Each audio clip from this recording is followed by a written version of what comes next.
வந்திருக்கும் அனைவரும் ஆண்டவர் இயேசு கிறிஸ்து நாமத்தில் அன்புடன் வாழ்த்தி வரவேற்கிறேன். நாம் அனைவரும் எழுந்து நின்று பாடலில் இருக்கும் ஒன்றை பாடுவோம். துதிப்பேன் துதிப்பேன் காலம் காலமெல்லாம் என்னை காத்தவர் என்ற பாடலை நாம் அனைவரும் எழுந்து உற்சாகத்தோடு பாடுவோம்.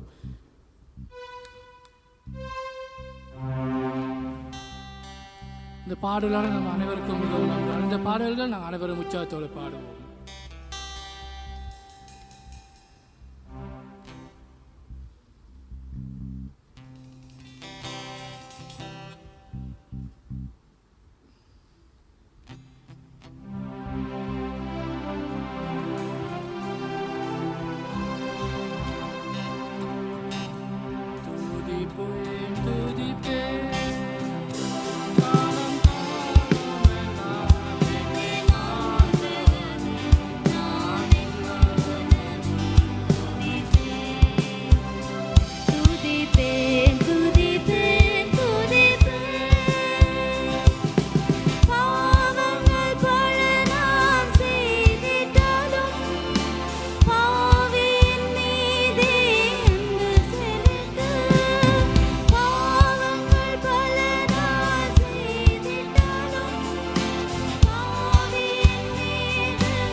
நன்றி.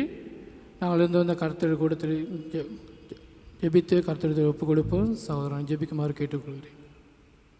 நாம் கண்களை மூடி ஜெபித்து இந்த கூட்டத்தை ஆண்டவருடைய கரத்தில் ஒப்புக் கொடுப்போம். மகா இரக்கமும் கிருபையும் நிறைந்த நல்ல ஆண்டவரே, அருமையான இந்த மாலை நேரத்துக்காக உங்களுக்கு நன்றி செலுத்துகிறோம். இந்த வேளையிலும் இந்த தமிழ் சுவிசேஷ கூட்டத்தை உங்களுடைய கரத்தில் ஒப்புக் கொடுக்கிறோம். ஆரம்பம் முதல் முடிவு பரியந்தம் தேவன் தாமே கூட இருந்து வழிநடத்தும்படியாக ஜெபிக்கிறேன். பாட இருக்கிற பாடல்கள், வார்த்தை பகுதிகள் ஒவ்வொன்றையும் கர்த்தர் ஆசீர்வதிங்க.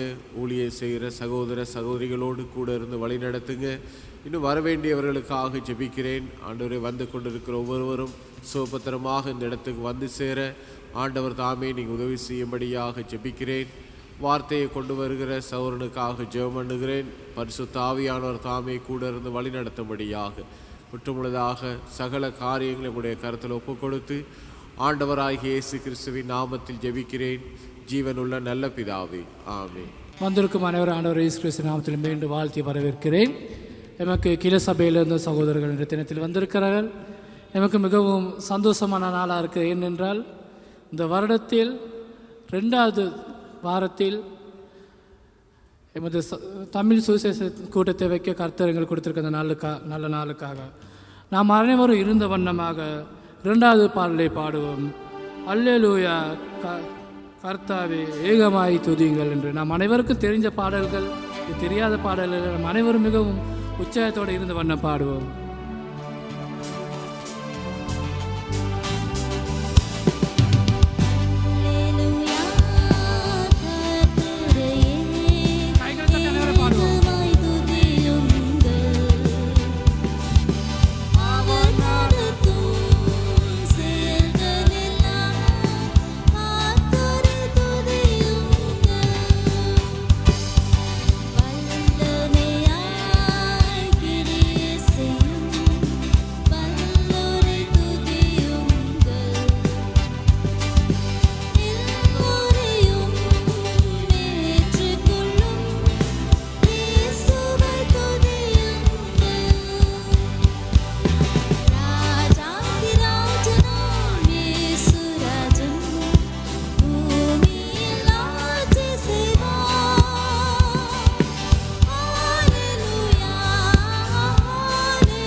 நாம் 3வது பாடலுக்கு கடந்து செல்வோம்.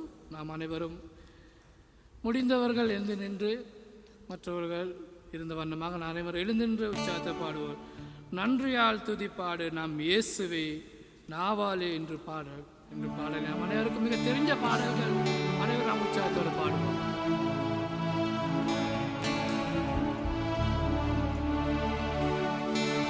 அனைவரும் நல்லவர்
நாம் நன்றி செல்ல கடமைப்பட்டுள்ளோம். ஏனென்றால் தேவன் எங்களை பாவத்திலிருந்து தூக்கி எடுத்திருக்கிறார்.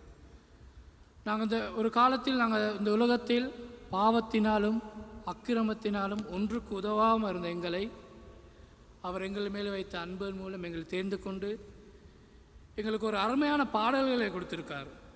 ஓ தேவனுக்கு மகிமை, தூக்கி எடுத்தார் என்னை, தூக்கி எடுத்தார் இயேசு என்ற நாங்கள் ஒன்றை விட்டொன்று அவர் வாசல்களில் துதியோடு வருவேன், இயேசு என்னை கைவிட மாட்டார் என்ற பல்லவிகளை நாங்கள் ஒன்று விட்டொன்று பாடுவோம்.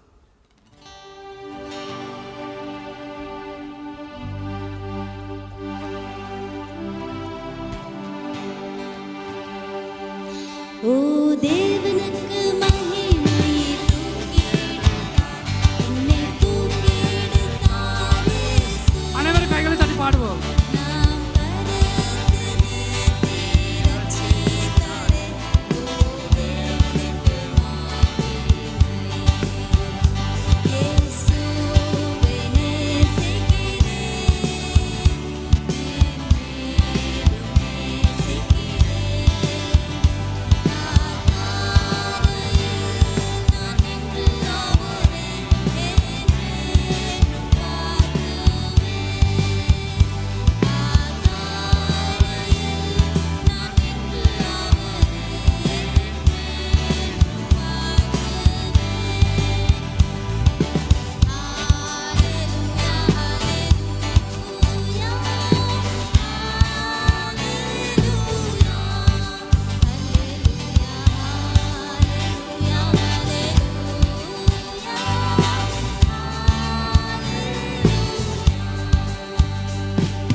ஆடி பாடுவேன், நான் ஆடி பாடுவேன்.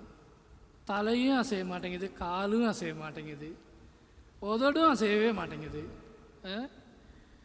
ஏன் எங்களுக்குள்ள சோர்வு அடைஞ்சிருக்கேன். என்ன நான் நல்லா மீண்டும் உற்சாகத்தோட பாடலை கைகளை தட்டி எழுந்து நின்று பாடுவேன். நாங்கள் உட்காந்துருக்கனால சில எங்களுக்கு கஷ்டமாக இருக்கும் தெரியாது. நாங்கள் அனைவரும் எழுந்து நின்று இந்த பாடலை பாடுவோம். அவர் வாசல்களில் துதியோம், அவர் வாசல்களில்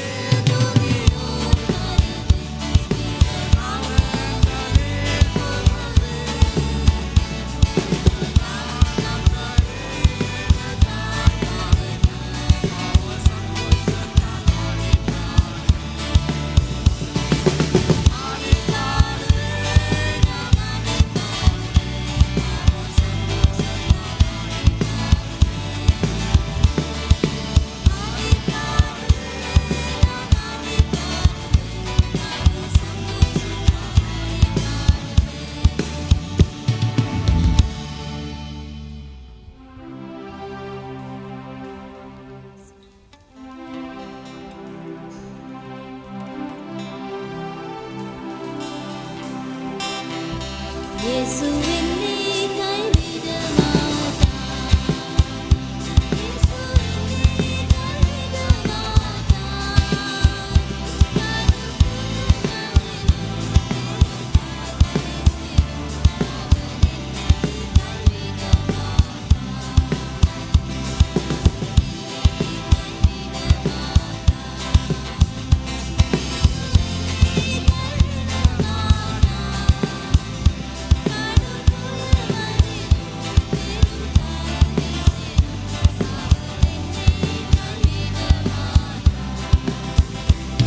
இயேசு என்னை கைவிட அமருங்கள்.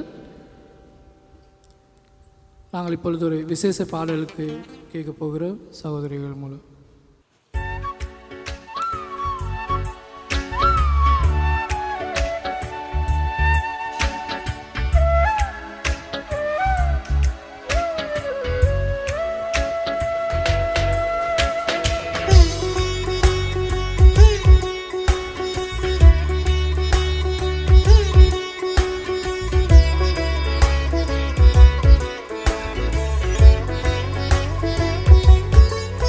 ஆ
கர்த்தருடைய நாமத்துக்கு மகிமை உண்டாதாக அந்த பாடலை பாடியதுக்கு மிகவும் அருமையான பாடல். அதில் அர்த்தங்கள் நாங்கள் சிந்தையோடு கேட்டிருந்தால் அதில் அர்த்தங்கள் எங்களுக்கு புரிஞ்சிருக்கும். எங்களோட ஊழியம் என்பது எங்களுக்கு மிகவும் முக்கியமான காரியமாக இருக்கிறது. நாம் அனைவரும் மீண்டும் தேவனுடைய வார்த்தையை கடந்து செல்லும் அனைவரும் விழுந்து நின்று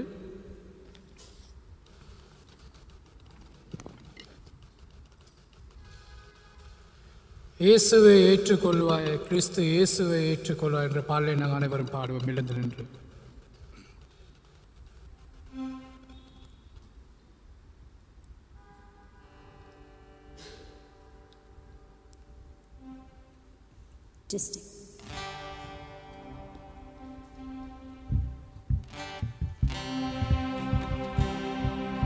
இயேசுவை ஏற்றுக்கொள்வாய், இயேசுவை ஏற்றுக்கொள்வாய், உன் இதய கதவை திறந்தால் உன் உள்ளத்திலே வருவாய், உன் இதய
நன்றி. அமருங்கள். நாம் தேவனுடைய வார்த்தையை கடந்து செல்வோம்.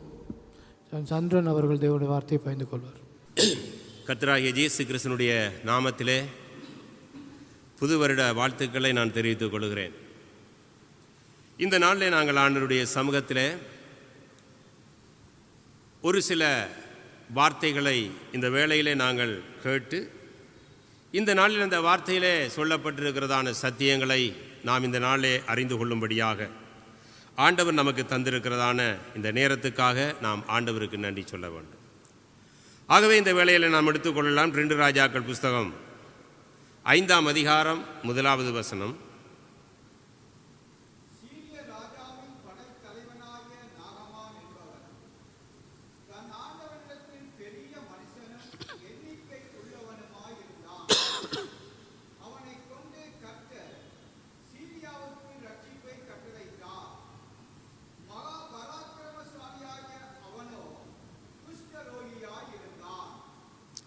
லூக்காவின் புஸ்தகம் 4ஆம் அதிகாரம் 27வது வசனம்.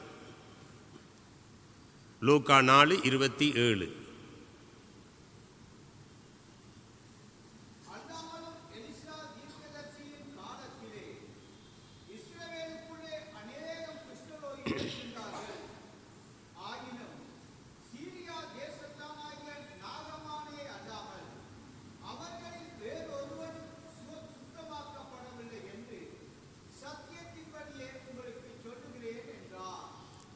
ஆமேன், ஆமேன். அருமையானவர்களே, இந்த நாளில் நாங்கள் இந்த 2 ராஜாக்களின் புஸ்தகத்திலே பார்க்கிறதான ஒரு சம்பவம், 5ஆம் அதிகாரம் 1 தொடங்கி 27 வரைக்கும் இருக்கிறதான வசனங்களை பார்க்கும் பொழுது இதிலே பலவிதமான பாத்திரங்கள் காணப்படுகிறார்கள். ஒன்று, நாகமான் என்று சொல்லுகிறதான ஒரு படை தளபதியை பார்க்கிறோம். இன்னொன்று, அங்கே சிறைப்பட்டு போனதான ஒரு சிறுபெண்ணை குறித்து பார்க்கிறோம். இன்னொன்று, எலிசா என்று சொல்லுகிறதான ஒரு தீர்க்கதரிசியை குறித்து பார்க்கிறோம். இன்னொன்று, அவனுடைய வேலைக்காரனாகிய கேயாசியை பற்றி பார்க்கிறோம். அது மாத்திரமல்லாமல் எலிசாவினுடைய வேலைக்காரர்களை பற்றியும் பார்க்கிறோம். இப்படிப்பட்ட பல பாத்திரங்கள் அதிலே வருகிறது. ஆனால் இதிலே எல்லாவற்றையும் இப்பொழுது நாம் சொல்லுவதற்கும் பேசுவதற்கும் நேரம் கிடையாது. ஆகவே அந்தந்த காரியங்களை நாம் பார்க்கும் பொழுது ஒவ்வொரு சம்பவங்களிலும் இருந்து நாம் ஒவ்வொரு காரியங்களை நாம் கற்றுக்கொள்ளக்கூடியதாக இருக்கிறோம். ஆனால் நான் இந்த நாளிலே இந்த நாகமானுடைய சம்பவத்தை இந்த நாளிலே நான் உங்கள் மத்தியிலே சுருக்கமாக பகிர்ந்து கொள்ளலாம் என்று நினைக்கிறேன். இந்த நாகமானை குறித்து நாம் இங்கே பார்க்கும் பொழுது அவன் அங்கே சீரிய ராஜாவினுடைய படை தளபதியாக அவன் இருந்தான் என்பதை பற்றி நாம் பார்க்கிறோம். இவனுடைய நாட்களிலே கடவுள் அந்த சிரியா தேசத்துக்கு இவனை கொண்டு பெரிதான ஒரு இரட்சிப்பை கொடுத்தார் என்பதை பற்றி இந்த 2 ராஜாக்கள் புஸ்தகம் 5ஆம் அதிகாரம் 1வது வசனத்திலே பார்க்கும் பொழுது நாம் அங்கே பார்க்கக்கூடியதாக இருக்கிறது. ஆகவே இவனுடைய வாழ்க்கையிலே இருந்த பிரச்சனைகள், இவனுடைய வாழ்க்கையிலே இருந்ததான சில குழப்பங்கள், இந்த காரியங்களை குறித்து நாம் இந்த நாளிலே பார்க்க போகிறோம். இதில் 2 பேருடைய காரியங்களை மாத்திரம் நான் உங்கள் மத்தியிலே சொல்லலாம் என்று நினைக்கிறேன். ஒன்று, இந்த நாகமானுடைய ஒரு காரியம். இன்னொன்று, அந்த சிறு பெண்ணுடைய காரியத்தை பற்றி நாம் இந்த நேரத்தில் பார்க்கலாம். ஆகவே அருமையான தேவனுடைய பிள்ளைகளை, இந்த நேரத்தில் நாம் பார்க்கும் பொழுது சிரியா ராஜாவின் படைத்தலைவனாகிய நாகமான் என்பவன் தன் ஆண்டவனிடத்திலே பெரிய மனுஷனும் எண்ணிக்கை உள்ளவனுமாயிருந்தான். அவனை கொண்டு கர்த்தர் சிரியாவுக்கு இரட்சிப்பை கட்டளையிட்டார். மகா பராக்கிரமசாலியான அவனோ குஷ்டரோகியாயிருந்தான் என்று இந்த வார்த்தை சொல்லுகிறது. இந்த சம்பவம் தேவனை அறியாத ஒரு புறஜாதி மனுஷன் பெற்றுக்கொண்ட சுகத்தை, விடுதலையை, இரட்சிப்பை அங்கே நமக்கு படம் போட்டு காட்டக்கூடியதான ஒரு காரியமாக இருக்கிறது. என் அருமையான சகோதரனே, சகோதரியே, இவர்களுடைய வாழ்க்கையிலிருந்து நாம் கற்றுக்கொள்ளக்கூடியதான காரியம் என்ன? இதிலே அவனுடைய இரட்சிப்பு எப்படி அவனுக்கு கிடைத்தது என்பதை பற்றி சில காரியங்களை நாம் பார்க்கலாம். இங்கே நாகமான் என்று சொல்லுகிறதான இந்த படை தளபதியை குறித்து நாம் பார்க்கும் பொழுது அவன் போகிற இடமெல்லாம் வெற்றி. ராஜாவினிடத்திலே அவனுக்கு மரியாதை, மக்களிடத்திலே பயங்கரமான வரவேற்பு அவனுக்கு அந்த நாட்களில் இருந்தது. ஆகவே இப்படிப்பட்டதான எல்லா விதமான காரியங்களும் அவனுடைய வாழ்க்கையிலே இருக்கிற அந்த நாட்களிலே அவனுடைய வாழ்க்கையிலே பார்க்கும் பொழுது ஏதோ ஒரு குறை அவனுடைய வாழ்க்கையிலே காணப்படக்கூடியதாக இருந்தது. வேதம் சொல்லுகிறது, அவன் மகா பராக்கிரமசாலியாக இருந்தான் என்று சொல்லி ஒரு புறம் சொல்லி இருந்தாலும் மறுபுறத்திலே பார்க்கும் பொழுது அவன் ஒரு குஷ்டரோகியாக இருந்தான் என்று சொல்லியும் நாம் அங்கே பார்க்கக்கூடியதாக இருக்கிறோம். ஆகவே இந்த நாகமானுடைய வாழ்க்கையை குறித்து நாம் பார்க்கும் பொழுது அவனுக்கு போகிற இடமெல்லாம் ஒரு வெற்றியான ஒரு வாழ்க்கை, ஆசீர்வாதமான காரியங்கள். அவனுடைய குடும்பத்திலே பெரிதான ஆசீர்வாதம் இருந்தது. செல்வ செழிப்போடு அவன் வாழ்ந்து கொண்டிருக்கிறான். ஆனால் அவனுடைய சொந்த வாழ்க்கையிலே அங்கே பார்க்கும் பொழுது குஷ்டரோகம் அவனை பிடித்திருக்கிறது. இந்த குஷ்டரோகம் எதற்கு அடையாளமாக இருக்கிறது என்றால் பாவத்திற்கு இது ஒரு அடையாளமாக இருக்கிறது என்பதை நாம் அறிந்து கொள்ள வேண்டும். அவன் இந்த உலகத்திலே அநேகமான எல்லா விதமான காரியங்களை அவன் பெற்றிருந்தாலும் அவனுடைய வாழ்க்கையிலே இருந்ததான குஷ்டரோகமோ அவனை சந்தோஷமாக வாழவிடவில்லை. தன்னுடைய குடும்பத்திலே சேர்ந்து இருப்பதற்கு அது அங்கே விடவில்லை. அது மாத்திரமல்லாமல் அவனுக்குள்ளே இருந்ததான குஷ்டரோகம் அவனை சமுதாயத்தை விட்டு, சமூகத்தை விட்டு, ஜனங்களை விட்டு அது பிரிக்கக்கூடியதான ஒன்றாக அது இருந்தது என்பதை பற்றி நாம் அங்கே பார்க்கக்கூடியதாக இருக்கிறது. உண்மையாகவே நம்முடைய வாழ்க்கையிலும் கூட அருமையான தேவனுடைய பிள்ளைகளே, இந்த நாட்களில் நீங்களும் போகிற இடமெல்லாம் உங்களுக்கு வெற்றி, போகிற இடத்திலெல்லாம் பெரிதான ஆசீர்வாதங்களை நீங்கள் பெற்றுக்கொள்ளலாம். இந்த நாட்களில் எல்லா இடத்திலும் சிறப்பான நிலைமையிலே நீங்கள் காணப்படலாம். ஆனால் அருமையான தேவனுடைய பிள்ளைகளே, இப்படிப்பட்டதான காரியங்கள் நம்முடைய வாழ்க்கையிலே வரும் பொழுது நம்முடைய வாழ்க்கையிலே சில பாவங்கள் நம்முடைய வாழ்க்கையிலே இடம் புகுந்து விடுகிறது. இவனுடைய வாழ்க்கையிலே நாம் பார்க்கும் பொழுது அவனுக்கு எல்லா விதமான ஆசீர்வாதங்களும் ஒருபுறம் இருந்தாலும் அவனுடைய வாழ்க்கையிலே பார்க்கும் பொழுது குஷ்டரோகம் அவனை களங்கப்படுத்தி கொண்டிருந்தது, கஷ்டப்படுத்தி கொண்டிருந்தது, வேதனைப்படுத்தி கொண்டிருந்தது. இதை போல நம்முடைய வாழ்க்கையிலும் எல்லா விதமான ஆசீர்வாதங்களை நாம் பெற்றிருந்தாலும் நம்முடைய வாழ்க்கையில் இருக்கிறதான பாவம் நம்முடைய வாழ்க்கையிலே நிம்மதியை கெடுத்து விடக்கூடியதாக இருக்கிறது, சந்தோஷத்தை கெடுத்து விடக்கூடியதாக இருக்கிறது என்பதை நாம் அறிந்து கொள்ள வேண்டும். சில வேளைகளிலே நாம் நினைக்கிறோம், எனக்கு இப்பொழுது இருக்கிறதான இந்த திறமை, எனக்கு இருக்கிறதான இந்த தாளந்து, எனக்கு இருக்கிறதான இந்த காரியங்கள் எல்லாம் இதை நான் சம்பாதித்து கொண்டது என்னுடைய திறமையினாலே, என்னுடைய முயற்சியினாலே, என்னுடைய ஆர்வத்தினாலே எனக்கு இதெல்லாம் கிடைத்தது என்று சொல்லி சில வேளைகளிலே நாம் நினைக்கலாம். இங்கே இருக்கிறதான மற்றவர்களை பார்க்கலும் நீ கல்வியிலே சிறந்தவனாயிருக்கலாம், ஞானத்திலே சிறந்தவனாயிருக்கலாம், செல்வத்திலே சிறந்தவனாக இருக்கலாம். ஆகவே இப்படிப்பட்டதான காரியங்களை பார்க்கும் பொழுது இது எல்லாம் என்னாலே வந்ததான காரியம் என்று சொல்லி சில வேளைகளிலே நாம் நினைத்து சில நேரங்களிலே நம்மையே நாம் ஏமாற்றிக் கொண்டிருக்கிறதான ஒரு காரியமாக இருக்கலாம். என் அருமையான தேவனுடைய பிள்ளையே, உன்னுடைய வாழ்க்கையில் இருக்கிறதான திறமைகள், உன்னுடைய வாழ்க்கையில் இருக்கிற செல்வ செழிப்புகள், இவை எல்லாவற்றுக்கும் காரணம் நீ அல்ல. அதற்கு காரண கர்த்தர் ஒருவர் இருக்கிறார் என்பதை குறித்து நீ மறந்து போகக்கூடாது. இந்த நாகமானுடைய வாழ்க்கையிலே அவன் வெற்றி சிறந்தவனாக, அவன் பராக்கிரமசாலியாக, அவன் ஒரு நல்ல நிலைமையிலே அவன் இருந்ததற்கான காரணம் என்ன என்பதை குறித்து வேதம் நமக்கு சொல்லும் பொழுது சொல்லுகிறது, சீரியாவின் ராஜாவின் படைத்தலைவனாகிய நாகமான் என்பவன் தன் ஆண்டவனிடத்திலே பெரிய மனுஷனும் எண்ணிக்கை உள்ளவனுமாயிருந்தான். அவனை கொண்டு கர்த்தர் சீரியாவுக்கு இரட்சிப்பை கட்டளையிட்டார் என்று சொல்லி பார்க்கிறோம்.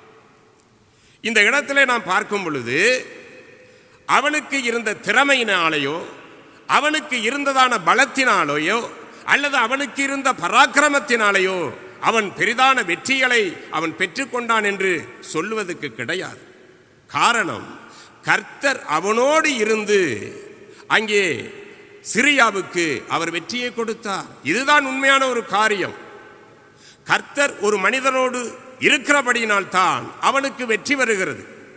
கர்த்தர் ஒருவனோடு இருக்கிறபடியினால் தான் அவன் அங்கே சந்தோஷமாக இருக்க முடியும். கர்த்தர் ஒருவனோடு இருப்பதினால் தான் இந்த நாட்களில் நாம் திறமையுள்ளவர்களாக நாம் இருக்க முடியும். ஆனால் சில நேரங்களில் நாம் நினைக்கிறோம், இதையெல்லாம் நான் சம்பாதித்து கொண்டது என்று சொல்லி சில நேரங்களில் நாம் நினைத்து கொள்ளுகிறோம். அது ஒரு பெருமை என்று சொல்லுகிறதான பாவம் என்பதை மறந்து போகாதீர்கள். அது ஒரு பெருமை. இந்த நாளிலே பெருமை என்று சொல்லுகிறதான ஒரு பாவம் நம்முடைய வாழ்க்கையிலே அது மறைந்து கிடக்கிறது. இன்று சபையிலே இருக்கிறதான தேவனுடைய பிள்ளைகளுடைய வாழ்க்கையிலும் கூட நான் விபச்சாரம் பண்ணுவதில்லை, வேசித்தனம் பண்ணுவதில்லை, களவெடுப்பதில்லை, பொய் சொல்லுவதில்லை, அப்படி செய்வதில்லை, இப்படி செய்வதில்லை என்று சொல்லி நாம் சொல்லிக் கொண்டிருந்தாலும் நமக்குள்ளே இருக்கிறதான சில திறமைகளே சில நேரங்களிலே ஒரு பெருமையை அது கொண்டு வந்து விடுகிறது.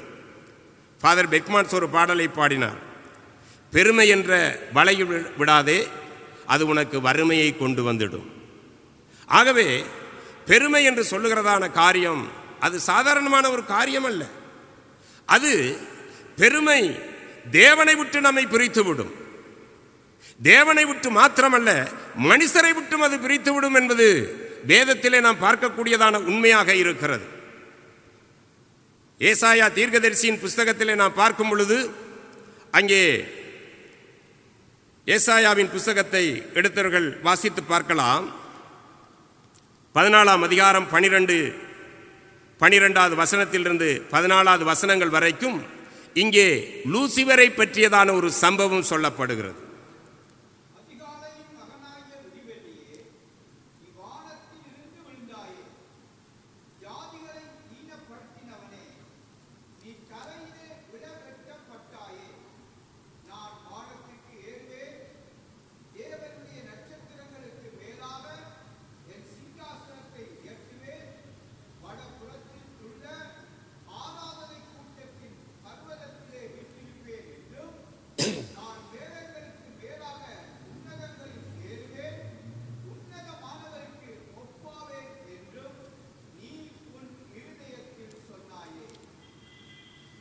இந்த வசனங்களை பார்க்கும் பொழுது அதிகாலையின் மகனாகிய விடிவெள்ளியே என்று சொல்லி இதிலே சொல்லப்படுகிறது.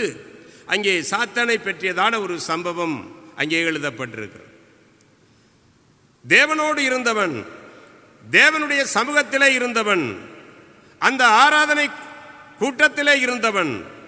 ஆகவே அப்படிப்பட்டதான ஒரு சூழ்நிலையிலே தேவனுடைய சமூகத்திலே இருந்ததான அந்த தூதனை அங்கே விழத்தள்ளினது என்ன என்று சொல்லி நாம் பார்ப்போமாயிருந்தால் அவனுக்குள்ளே இருந்ததான பெருமை தேவனை விட்டு புறம்பே தள்ள வேண்டிய ஒரு சூழல் காணப்பட்டது என்று சொல்லி பார்க்கிறோம்.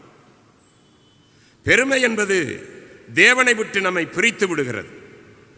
அது மாத்திரமல்ல, தானியேல் புஸ்தகத்திலே நாம் பார்க்கும் பொழுது 4ஆம் அதிகாரம் அங்கே 25வது வசனம், 30வது வசனம், 33வது வசனங்களிலே நாம் பார்க்கும் பொழுது இதை வாசிக்க வேண்டாம், நீங்கள் எடுத்து குறித்து கொள்ளலாம்.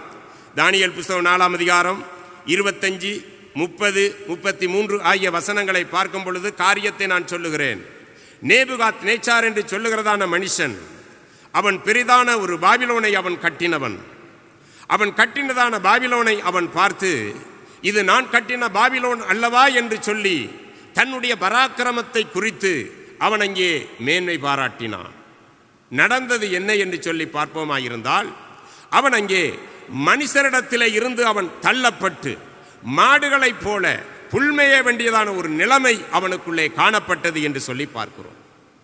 இதற்கெல்லாம் காரணம் என்ன என்று சொல்லி நாம் பார்ப்போமாயிருந்தால், ஒரு மனிதனுக்குள்ளே கிடைக்கிற ஆற்றல், ஒரு மனிதனுக்குள்ளே கிடைக்கிறதான அந்த திறமைகள், அந்த காரியங்களை பார்க்கும் பொழுது சில வேளைகளில் நாம் நினைக்கிறோம் இது என்னால் உண்டான ஒரு காரியம் என்று சொல்லி தேவனை மறந்து அங்கே நம்மை குறித்து பெரிதாக எண்ணுகிறதான ஒரு எண்ணம் நமக்குள்ளே வந்து விடுகிறது. இந்த எண்ணங்களை சத்துருவானவன் கொண்டு வருகிறான். இது பெருமை என்று சொல்லுகிறதான காரியம் அது பிசாசுக்குரியதான ஒரு காரியமாக இருக்கிறது. என் அருமையான தேவனுடைய பிள்ளையே, இப்படிப்பட்டதான காரியங்கள் நமக்குள்ளே இருக்குமாயிருந்தால் அதை இந்த நாளிலே நம்மை விட்டு அகற்றிவிட வேண்டும். தேவனுடைய பிள்ளைகள் இந்த நாட்களிலே பெருமை என்று சொல்லுகிறதான ஒரு நிலைமையிலே இருக்கிறதை நாம் இங்கே பார்க்கக்கூடியதாக இருக்கிறது. தேவன் இந்த நாளில் உனக்கு நல்ல அறிவை தந்திருக்கலாம், நல்ல திறமைகளை தந்திருக்கலாம், பாடக்கூடிய திறமைகளை தந்திருக்கலாம், நன்றாக அங்கே ஜெபிக்கக்கூடியதான திறமையை தந்திருக்கலாம், நன்றாக இந்த நாட்களில் ஊழியத்தை செய்யக்கூடியதான திறமைகளை தேவன் தந்திருக்கலாம். ஆகவே இப்படிப்பட்டதான காரியங்கள் நமக்குள்ளே காணப்படும் பொழுது மற்றவர்களை காட்டிலும் நான் அங்கே பெரியவனாக இருக்கிறேன், மேன்மை உள்ளவனாக இருக்கிறேன் என்று சொல்லி நம்மை நாமே அங்கே மேன்மைப்படுத்திக் கொள்ளக்கூடாது. அருமையான தேவனுடைய பிள்ளையே, அது நம்முடைய வாழ்க்கையிலே பெரிதான ஒரு இழப்புகளை நாம் இழக்க வேண்டியதான ஒரு சூழ்நிலை அங்கே காணப்படும் என்பதை நாம் அறிந்து கொள்ள வேண்டும். ஆகவே நம்முடைய வாழ்க்கையிலே வருகிறதான ஆசீர்வாதங்கள் எதுவாயிருந்தாலும் அதற்கு பின்னாலே அதை தருகிறது யார் என்பதை குறித்து நாம் அறிந்து கொள்ள வேண்டும். இதைத்தான் நாம் இங்கே பார்க்கும் பொழுது உபாகமம் புஸ்தகத்தில் நீங்கள் பார்ப்பீர்களாயிருந்தால் 8ஆம் அதிகாரம், உபாகமம் புஸ்தகம் 8ஆம் அதிகாரம் 17, 18 ஆகிய வசனங்களை கொஞ்சம் வாசித்து பாருங்கள். என் சமார்த்தியமும் என்னுடைய கை பலனும்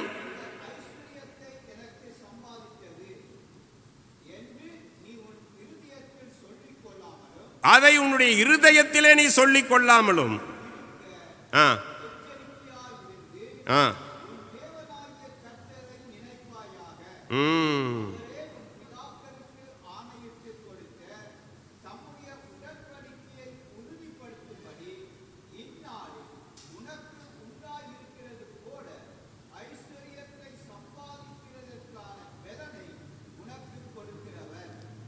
ஆமென். அருமையான தேவனுடைய பிள்ளைகளே, இந்த நாட்களில் நமக்கு இருக்கிறதான இந்த திறமைகள் மற்றவர்களை காட்டிலும் உங்களுக்கு சில நேரங்களில் சில திறமைகள் இருந்தால் அதை குறித்து நீங்கள் மேன்மை பாராட்டக்கூடாது. அதை கொடுத்ததான தேவனை குறித்து மாத்திரமே நாம் மேன்மை பாராட்ட வேண்டும். இந்த நாட்களில் நாம் எப்படிப்பட்டதான நிலைமையில இருந்து இந்த இடத்துக்கு நாம் வந்திருக்கிறோம், இந்த நிலைமையிலே நாம் உயர்த்தப்பட்டிருக்கிறோம் என்பதை குறித்து நாம் யோசித்து பார்க்க வேண்டும். நம்முடைய கடந்த கால வாழ்க்கையிலே நாம் இருந்ததான சூழ்நிலைகள் என்ன, நாம் எப்படிப்பட்டதான நிலைமையிலே நாம் இருந்தோம். ஆண்டவராகிய இயேசு கிறிஸ்து மாத்திரம் நம்முடைய வாழ்க்கையிலே அவர் சந்தித்திராவிட்டால் நம்முடைய வாழ்க்கை எவ்விதமாக இருக்கும்?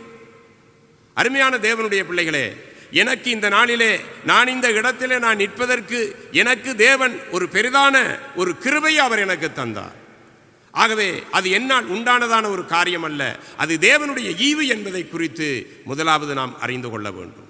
ஆகவே அருமையான தேவனுடைய பிள்ளைகளே, நாம் இங்கே பார்க்கிறதான காரியம் என்ன என்று சொன்னால், இந்த நாகமானுக்கு நடந்தது என்ன என்று சொல்லி நாம் பார்க்கும் பொழுது, நாகமானுக்கு ஒரு பயங்கரமான குஷ்டரோகம் அவனுக்குள்ளே இருந்தது என்பதை குறித்து நாம் இங்கே இந்த வேத வசனத்திலே பார்க்கிறோம். ஆகவே இந்த குஷ்டரோகத்திலே இருந்து அவனை விடுதலையாக்குவது யார்? அவனுக்கு இது தெரியாத ஒரு காரியமாயிருக்கிறது. செல்வத்தை கொடுத்து எதை வேண்டுமானாலும் வாங்கலாம், ஆனால் அவனுடைய அந்த வியாதியை மாற்றுவதற்கு அந்த நாளிலே யாருமே இல்லை. எந்த விதமான அங்கே மருந்தும் அவனுக்கு அங்கே கிடையாது. இப்பொழுது வேண்டுமானால் இங்கே குஷ்டரோகத்துக்கான மருந்துகள் கண்டுபிடிக்கப்பட்டிருக்கிறது. ஆனால் அந்த நாட்களில் அப்படிப்பட்டதான எந்த விதமான சாத்தியங்களும் இல்லை. அவர்கள் அங்கே பாளையத்துக்கு புறம்பாக தள்ளப்படுவார்கள். இப்படிப்பட்டதான ஒரு சூழ்நிலையிலே அவன் தன்னுடைய வீட்டிலே அங்கே வேதனையோடு அவன் இருக்கிறான். அவனுடைய மனைவி அவனை பார்க்கும் பொழுது வேதனைப்படுகிறாள். அங்கே வீட்டிலே அங்கே துக்கம். ஆனால் அவன் வெளியிலே போகும் பொழுது பராக்கிரமசாலியைப் போல தன்னுடைய வஸ்திரத்தை அணிந்து கொண்டு அவன் வெளியிலே போவான். ஆனால் வீட்டிலே வந்தவுடனே அவனுடைய உள்ளான வாழ்க்கையோ கவலையும் கஷ்டமும் துன்பமும் துயரத்தோடு அவனுடைய வாழ்க்கையை கடத்தி கொண்டிருக்கிறான். இன்றும் கூட அருமையான தேவனுடைய பிள்ளையே, இப்படிப்பட்டதான இரட்டை வாழ்க்கை வாழுகிறதான விசுவாச பிள்ளைகளை கூட நாம் பார்க்கிறோம். வெளியில பார்க்கும் பொழுது பரிசுத்தவான்களாக நாம் காணப்படுகிறோம். ஆனால் உள்ளேயோ பாவிகளாக நாம் ஜீவித்துக் கொண்டிருக்கிறோம். நமக்குள்ளே அநேகமான பாவங்கள் நம்மை இந்த நாளிலே நாங்கள் சந்தோஷமாய் இருக்க முடியாதபடி நம்மை அது வேதனைப்படுத்தி கொண்டிருக்கிறதை நாம் அங்கே அறியக்கூடியதாக இருக்கிறது. ஆகவே இப்படிப்பட்டதான ஒரு சூழ்நிலையிலே நாம் இருப்போமாயிருந்தால் இதிலே இருந்து எனக்கு யார் விடுதலையை தர முடியும் என்று ஒரு ஏக்கத்தோடு நீங்கள் இருப்பீர்களாயிருந்தால் உங்களுக்கு விடுதலை தரக்கூடிய ஒரு தெய்வம் இருக்கிறார் என்பதை குறித்து தான் நான் இந்த வேளையிலே உங்களுக்கு சொல்லுகிறேன்.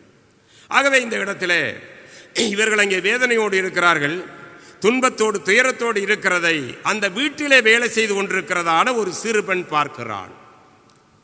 அவளோ இஸ்ரவேல் தேசத்திலே இருந்து இந்த நாகமான் மூலமாக அங்கே சிறைப்படுத்தப்பட்டு கொண்டு வந்த ஒரு சிறுபெண் தான் அவள். தன்னுடைய வீட்டுக்கு வேலைக்கு ஆள் இல்லை என்று சொல்லி சொன்ன பொழுது அவன் அங்கே இஸ்ரவேல் தேசத்திலே ஒரு சிறு பெண்ணை, அழகான ஒரு பிள்ளை, அவளை தன்னுடைய மனைவிக்கு வேலைக்காரியாக அவன் கொண்டு வந்து வைத்திருக்கிறான். அவளோ தன்னுடைய தகப்பனை விட்டு, தன்னுடைய தாயை விட்டு, தன்னுடைய உறவுகளை விட்டு, தன்னுடைய சொந்த தேசத்தை விட்டு எல்லாவற்றையும் பிரிந்தவளாக துயரத்தோடு துக்கத்தோடு அவள் அங்கே காணப்படுகிறாள். ஆனால் இப்படிப்பட்ட சூழ்நிலையிலே அவள் அங்கே தனித்து விடப்பட்ட அந்த சூழ்நிலையிலே அவள் இருக்கும் பொழுது தன்னுடைய எஜமான் படுகிறதான வேதனையை பார்க்கும் பொழுது அவள் அதை பார்த்து அவளுக்குள்ளே ஒரு மன இரக்கம் உண்டானது. நாம இருந்தால் நம்முடைய உள்ளம் எப்படி இருக்கும் என்றால், நமக்கு துன்பம் செய்தவர்கள், நமக்கு விரோதமாக எழும்பினவர்கள் இப்பொழுது கஷ்டப்படுகிறதான காரியத்தை பார்க்கும் பொழுது நாம் என்ன எண்ணுவோம் என்றால், இதுதான் உனக்கு தேவை, இதுதான் கடவுள் சரியான இடமா பார்த்து அடிச்சிருக்கிறார், சரியான காரியத்தை செய்திருக்கிறார் என்று சொல்லி நாம் சில வேளைகளில் சொல்லுவோம். ஆனால் அந்த சிறுபெண்ணோ அவள் அதை பார்த்து விட்டு தன்னுடைய எஜமாட்டியின் இடத்திலே போய் கேட்கிறாள், அம்மா என்ன நடந்தது, ஐயாவுக்கு என்ன பிரச்சனை, ஏன் நீங்கள் கலங்குகிறீர்கள், என்ன உங்களுடைய பிரச்சனை என்ன என்பதை குறித்து அவள் அங்கே கேட்கிறாள். சில நேரங்களில் வேதனையும் துன்பமும் பெருகிட்டு சொன்னால் அந்த வேதனையை பகிர்ந்து கொள்றதுக்கு யாராவது ஒரு சின்ன பிள்ளை இருந்தாலும் சரி, அல்லது எந்த எப்படிப்பட்டதான மனுஷராக இருந்தாலும் சரி, அவங்ககிட்ட சொல்லிடுவாங்க. இந்த நிலைமையில் அவள் அந்த பிரச்சனையை குறித்து அந்த சிறு பெண்ணோடு அவள் பேசுகிறாள். பேசும் பொழுது அவள் சொன்னதான காரியம்தான், இதை குறித்து ஏன் நீங்கள் கலங்க வேண்டும், இப்படிப்பட்டதான வியாதியில இருந்து அந்த வியாதியில இருந்து சுகம் கொடுக்கக்கூடிய ஒரு தேவனுடைய மனுஷன் அங்கே சமாரியாவிலே இருக்கிறார், இஸ்ரவேலிலே இருக்கிறார், அவரிடத்திலே இவரை அனுப்பினால் இவர் சுகத்தோடு வர முடியும் என்பதை குறித்து அடையாளப்படுத்தினார். என் அருமையான தேவனுடைய பிள்ளைகளே, இந்த நாளிலே நாங்களும் கூட இந்த சிறு பெண்ணைப் போல ஒருவராக நாம் இருக்கலாம். சில நேரங்களில் நாம் சொல்லுகிறதான காரியம், நான் இப்பொழுது இருக்கிறதான இந்த இடத்திலே எல்லாருமே படித்தவர்கள், எல்லாரும் அறிவாளிகள், எல்லாரும் இப்படிப்பட்ட இடத்திலே இருக்கிற இந்த இடத்திலே நான் சொன்னால் அவர்கள் கேட்பார்களா என்று சொல்லி சில நேரங்களிலே நாம் செய்யக்கூடிய நன்மைகளை கூட இந்த நாளிலே செய்ய முடியாமல் இருந்திருக்கிறோம். அப்படித்தானே நாம் அப்படிப்பட்டதான சூழ்நிலையில் தான் நாம் வாழ்ந்து கொண்டிருக்கலாம். அருமையான தேவனுடைய பிள்ளையே, நீ எப்படிப்பட்டதான வேலை செய்கிறாயோ, எப்படிப்பட்டதான நிலவரத்தில் நீ இருக்கிறாயோ என்பது முக்கியமல்ல.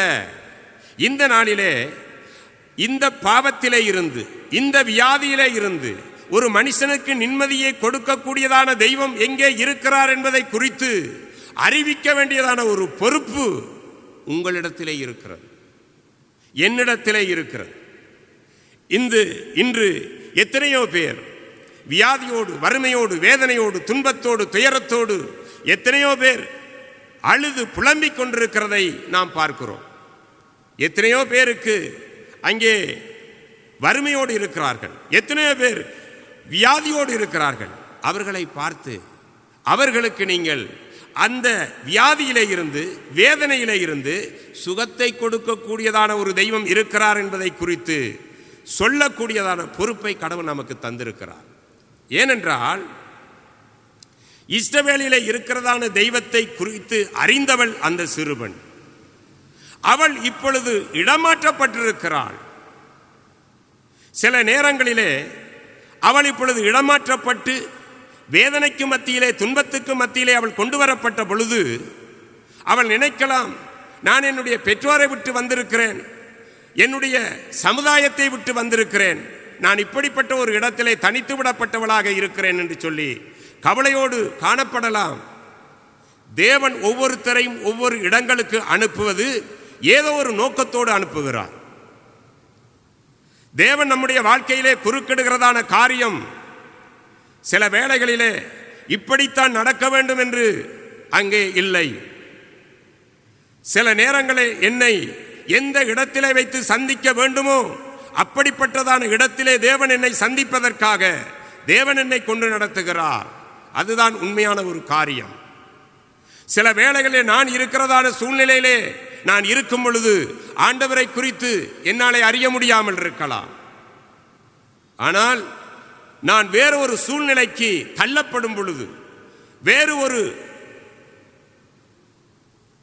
ஊருக்கு நான் போகும் பொழுது, அந்த இடத்திலே சில வேளைகளிலே இந்த ஆண்டவரை குறித்து சந்திக்கக்கூடிய ஒரு தருணத்தை ஆண்டவர் ஏற்படுத்துகிறார். இலங்கை தேசத்திலே பயங்கரமான பிரச்சனை, போராட்டங்கள் 1985 வருஷங்களிலே, 83 வருஷங்களிலே இங்கே பெரிதான பிரச்சனைகள் வந்தது. இந்த பிரச்சனையின் அந்த காலங்களிலே இலங்கையில் இருக்கிறதான அநேகமான தமிழர்கள் வெவ்வேறு இடங்களுக்கு அவர்கள் போனார்கள். பிரான்சுக்கு போனார்கள், ஜெர்மனுக்கு போனார்கள், கனடாவுக்கு போனார்கள். அவர்கள் அந்த இடங்களிலே அவர்கள் அங்கே போன பொழுது அந்த இடங்களிலே வைத்துத்தான் ஆண்டவர் அவர்களை சந்தித்தார். இந்த இடங்களிலே இருக்கும் பொழுது அவர்கள் தேவனை அறியாத மனிதர்களாக இருந்தார்கள். ஆனால் அவர்கள் வேறொரு தேசத்திலே போய் அகதிகளாக கஷ்டப்பட்ட பொழுது அந்த இடத்திலே வைத்து அவர்களை தேவன் சந்தித்தார். இன்று பெரிய ஊழியக்காரர்களாக இருக்கிறார்கள். ஆகவே அருமையான தேவனுடைய பிள்ளையே, 1985 வருஷத்திலே நானும் இலங்கை தேசத்திலே இருந்து நான் என்னுடைய பெற்றோர் எல்லாரையும் விட்டு, சகோதரர்கள் எல்லாரையும் விட்டு நான் இந்தியாவுக்கு அகதியாக போனேன். அங்கே நான் போன பொழுது மிகவும் கஷ்டப்பட்டு, மிகவும் வேதனைப்பட்டு, துயரத்தோடு ஒரு அகதி முகாமிலே நான் இருக்கும் பொழுது ஒரு சகோதரன் எனக்கு வந்து ஆண்டவராகிய இயேசு கிறிஸ்துவனுடைய இரட்சிப்பின் சுவிசேஷத்தை குறித்து அவர் எனக்கு அறிவித்தார். அந்த நாளிலே நான் அந்த ஆண்டவரை ஏற்றுக்கொண்டேன். ஆகவே இன்று நான் இந்த இடத்திலே நான் இருக்கிறேனா இருந்தால், அன்று ஒருவர் எனக்கு அந்த சுவிசேஷத்தை சொன்னதின் நிமித்தமாக நான் இந்த இடத்திலே நான் இருக்கிறேன், ரட்சிக்கப்பட்டிருக்கிறேன். ஆகவே என் அருமையான தேவனுடைய பிள்ளையே, இன்றும் கூட நீங்களும் இப்படிப்பட்டதான ஒரு சூழ்நிலையிலே நீங்கள் இருக்கலாம். நீங்கள் எந்த இடத்திலே அனுப்பப்பட்டிருக்கிறீர்களோ அந்த இடம்தான் உங்களுக்கு சுவிசேஷத்தை அறிவிக்கிறதான ஒரு பணித்தளமாக இருக்கிறது. சில வேளைகளில் நீங்கள் ஒரு பாடசாலையிலே ஒரு மாணவியாக இருக்கலாம், மாணவனாக இருக்கலாம். அந்த இடம்தான் இயேசுவை அறிந்து கொண்டதான உங்களுக்கு ஆண்டவரை பற்றி சொல்லக்கூடியதான ஒரு சுவிசேஷ மையமாக இருக்கிறது. நீங்கள் எந்த இடத்திலே வேலை செய்கிறீர்களோ அந்த ஆபீஸ், அந்த இடம்தான் உங்களுக்கு தேவன் தந்திருக்கிறதான சுவிசேஷத்தை அறிவிக்கும்படியாக தேவன் தந்திருக்கிறதான ஒரு இடம். சில வேளைகளில் நீங்கள் அந்த இடத்திலே 10 வருஷம் 20 வருஷம் என்று இருந்து கடைசி பென்ஷனாகி கூட வந்திருக்கலாம். இருந்த நாட்களில் யாருக்காவது நீங்கள் ஆண்டவரை குறித்து நீங்கள் சொன்னதுண்டா? அருமையான தேவனுடைய பிள்ளையே, ஒரு வேலைக்காரியாக போனவள் தான் அந்த பெண். சிரியா தேசத்திலே அவள் அங்கே ஒரு அடிமைத்தனத்திலே போனவள் தான். அவள் போய் ஒரு சில மாதமோ ஒரு சில வருஷமோ அது நமக்கு தெரியாது. ஆனால் அவள் போன இடத்திலே அந்த நாகமானுக்கு இரட்சிப்பை குறித்து அவள் அறிவித்தாள். அவன் விடுதலை பெற வேண்டியதான முறையை அவனுக்கு அவள் அங்கே சொல்லிக் கொடுத்தாள். அவளாலே இந்த காரியத்தை செய்ய முடியாமல் இருக்கலாம். அவள் சொன்னாள், நீங்கள் சமாரியாவுக்கு போனால் சமாரியாவிலே தேவனுடைய மனுஷன் ஒருவர் இருக்கிறார், அவரிடத்திலே போனால் விடுதலையை பெற முடியும் என்று சொல்லி அவள் சொன்னாள். இந்த நாளிலே என் அருமையான தேவனுடைய பிள்ளையே, இந்த காரியத்தை செய்வதற்கு எனக்கு பெரிய அறிவு வேண்டும், படிப்பு வேண்டும், திறமை வேண்டும் என்றெல்லாம் இல்லை. சுவிசேஷத்தை ஒருவருக்கு சொல்லுவதற்கு எனக்கு வேதம் முழுமையாக தெரிய வேண்டும் என்று இல்லை. சுவிசேஷத்தை ஒருவனுக்கு சொல்லுவதற்கு அவன் மனம் திரும்ப வேண்டும் என்றால் ஆண்டவர் எப்படிப்பட்டதான ஒரு சிறிய மனுஷனாயிருந்தாலும், படிப்பறிவில்லாதவனாயிருந்தாலும், எப்படிப்பட்டதான மனுஷனாயிருந்தாலும் அவனை கொண்டு ஆண்டவர் அங்கே அறிவித்து விடுவார், ரட்சித்து விடுவார். கொரியா தேசத்திலே ஊழியம் செய்கிறதான பால் ஜாங்கிச்சோ பெரிய கூட்டத்தோடு இருக்கிறதான ஒரு தேவனுடைய மனுஷன். அவருக்கு ஆண்டவரை பற்றி சொன்னது ஒரு 12 வயது சிறுமி. அவர் அங்கே தூக்கு போட்டு தொங்க வேண்டியதான நேரத்திலே, தூக்கு கயிறை போட்டு அங்கே தொங்க வேண்டிய அந்த சந்தர்ப்பத்திலே கதவை தட்டி அவருக்கு சுவிசேஷ பிரதியை அவள் கொடுத்தார்.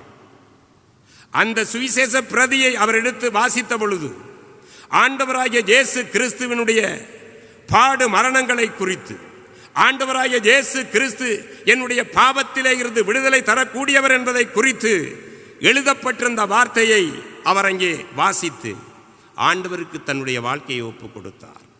எனக்கு அருமையான தேவனுடைய பிள்ளைகளே, நீங்கள் இருக்கிறதான இடத்திலே இவருக்கு சொன்னால் இவர் கேட்பாரா? இவருக்கு நான் எப்படி சொல்ல முடியும்? நான் இங்கே வேலை செய்கிறதான பணிப்பெண்ணாயிற்றே, நான் இங்கே வேலை செய்கிறதான ஒரு சிறிய தொழிலை நான் செய்து கொண்டிருக்கிறவனாயிற்றே என்று நீங்கள் சோர்ந்து போக வேண்டாம். உங்களை கொண்டு ஆண்டவர் பெரிதான காரியங்களை செய்ய அவர் போதுமானவராக இருக்கிறார். அதுதான் உண்மையான ஒரு காரியம், அதுதான் உண்மையான ஒரு காரியம். அப்கண்ட்ரி பகுதியிலே ஒரு நடந்த சம்பவத்தை சொல்லி முடித்து விட போகிறேன். ஒரு பாடசாலையிலே ஒரு சிறு பையன், 10 வயது சிறு பையன். அவன் அந்த பாடசாலையிலே ஆண்டவரை அறிந்த ஒரு தேவனுடைய பிள்ளை, சண்டே ஸ்கூலுக்கு போகிறதான ஒரு சிறு தம்பி.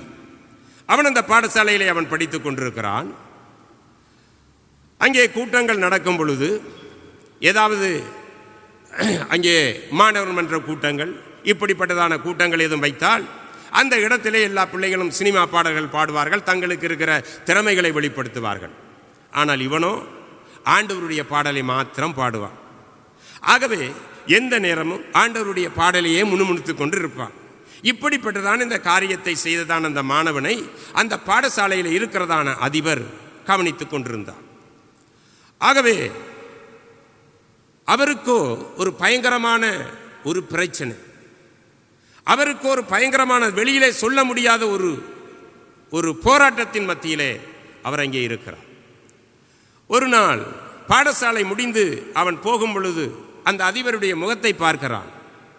அந்த அதிபருடைய முகத்தை பார்க்கும் பொழுது மிகவும் சோர்ந்து போய் வேதனையோடு இருக்கிறதை அவன் உணர்ந்தான்.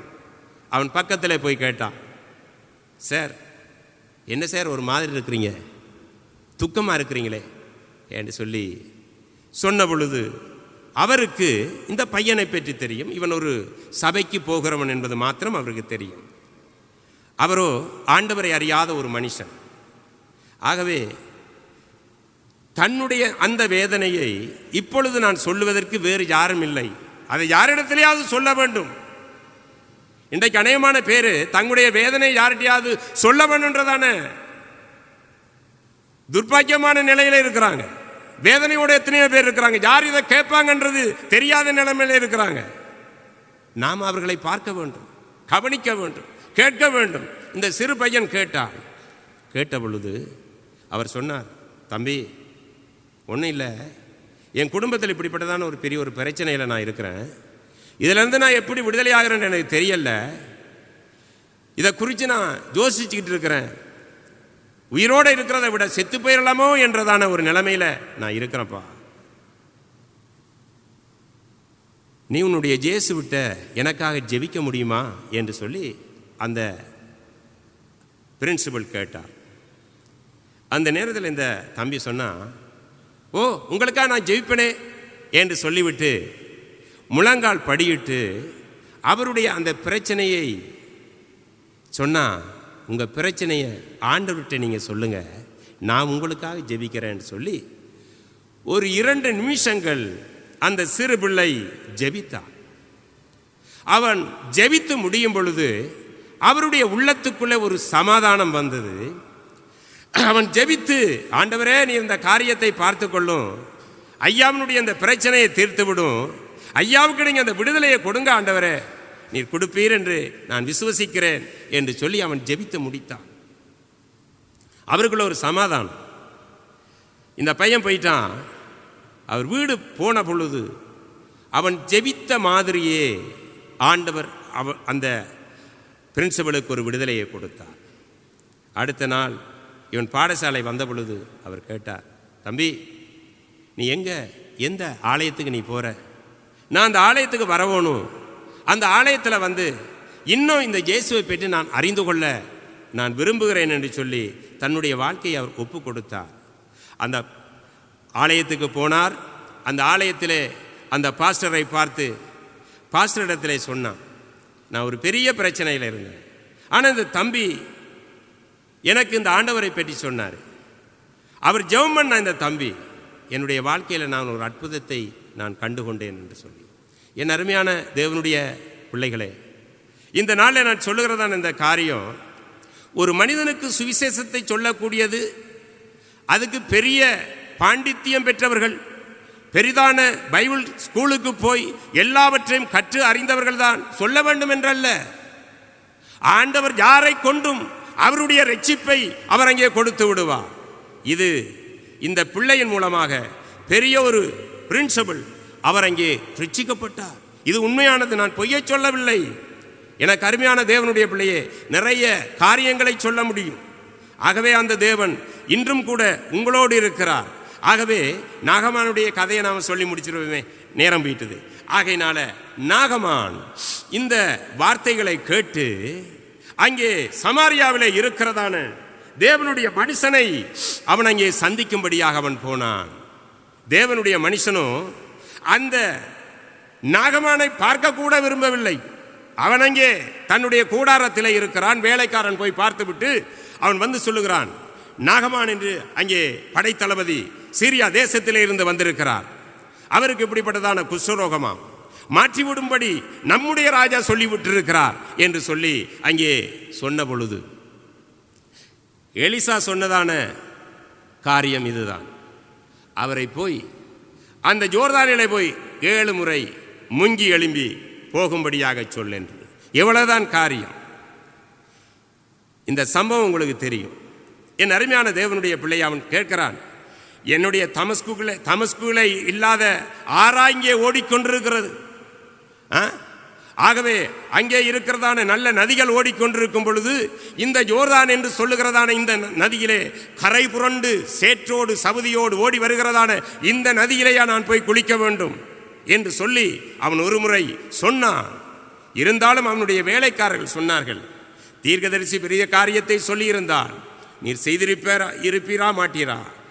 செய்திருப்பீர். ஆகவே அவர் சொன்னது சிறிய காரியம் தானே, செய்து பாரும் என்று சொல்லி சொன்ன பொழுது அதன்படி அவன் கீழ்ப்படிந்து தண்ணீரிலே அவன் மூழ்கினான், விடுதலையை பெற்றுக்கொண்டான். எனக்கு அருமையான தேவனுடைய பிள்ளைகளே, இந்த நாளிலும் கூட நம்முடைய வாழ்க்கையிலே இந்த நாட்களில் எப்படிப்பட்டதான பாவ சூழ்நிலையிலே நாம் இருந்தாலும் ஆண்டவருடைய வார்த்தையை கேட்டு ஆண்டவர் எனக்கு விடுதலை தருவார் என்று சொல்லுகிறதான இந்த நம்பிக்கையை நீங்கள் அறிந்தவர்களாய் உணர்ந்தவர்களாய் இந்த இடத்திலே உங்களை நீங்கள் ஒப்பு கொடுப்பீர்களாய் இருந்தால் ஆண்டவராகிய இயேசு கிறிஸ்துவினுடைய வார்த்தை நிச்சயமாக ஒரு மனிதனுக்கு இரட்சிப்பை அது கொடுக்க வல்லமை உள்ளதாக இருக்கிறது. அன்று தேவனுடைய மனுஷன் சொன்னதான வார்த்தையை கேட்டு அவன் கீழ்ப்படிந்து ஜோர்தானிலே அவன் அங்கே முழுகின பொழுது அவன் ஒரு சிறு பிள்ளையைப் போல மாறினவனாக அவன் அங்கே வெளியே வந்தான் என்று சொல்லி நாம் பார்க்கக்கூடியதாக இருக்கிறது. இன்றும் கூட என் அருமையான தேவனுடைய பிள்ளைகளே, இந்த இடத்திலே நாங்கள் வெளியிலே பார்க்கும் பொழுது பெரிய பராக்கிரமசாலி போல் பெரிதான ஒரு பரிசுத்தவானை போல நீங்களும் காணப்படலாம். ஆனால் உள்ளேயோ அங்கே ஒரு குஷ்டரோகியாக ஒரு பாவம் நிறைந்த ஒரு மனிதனாக இந்த நாளிலே தள்ளப்பட்ட நிலைமையிலே நீங்கள் காணப்படலாம். ஆகவே இந்த நேரத்திலே ஆண்டவருடைய வார்த்தையை கேட்டு ஆண்டவருடைய சமூகத்திலே நம்மை அங்கே நாம் ஒப்பு கொடுப்போமாயிருந்தால் இயேசு கிறிஸ்துவனுடைய இரத்தம் சகல பாவங்களை நீக்கி நம்மை அது சுத்திகரிக்க வல்லமை உள்ளது என்பதை அங்கே வேதம் நமக்கு சொல்லுகிறது. வேதம் சொல்லுகிறது, என்னிடத்திலே வருகிறவனை நான் ஒருபோதும் புறம்பே தள்ளுவதில்லை என்று வேதம் சொல்லுகிறது.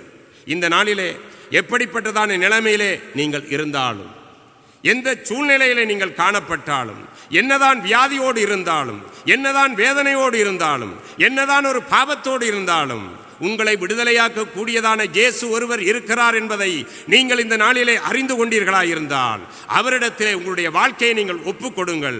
அவர் உங்களுடைய வாழ்க்கையை மாற்ற வல்லமை உள்ளவராயிருக்கிறார். அன்று குஷ்டரோகியாக வந்தவன் சமாரியாவிலே ஜோர்தானிலே அவன் முழுகி எழுந்த பொழுது அவனுடைய வாழ்க்கை மாறினது என்று சொல்லி பார்க்கிறோம். அந்த வசனத்தை நாங்கள் வாசித்து முடிப்போமா?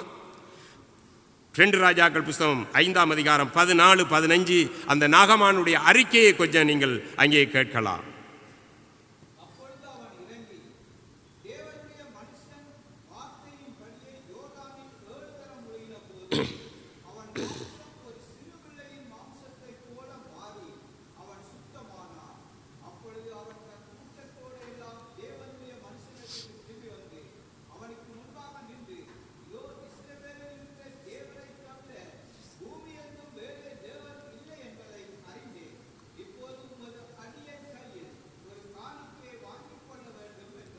ஆமேன். போதும்.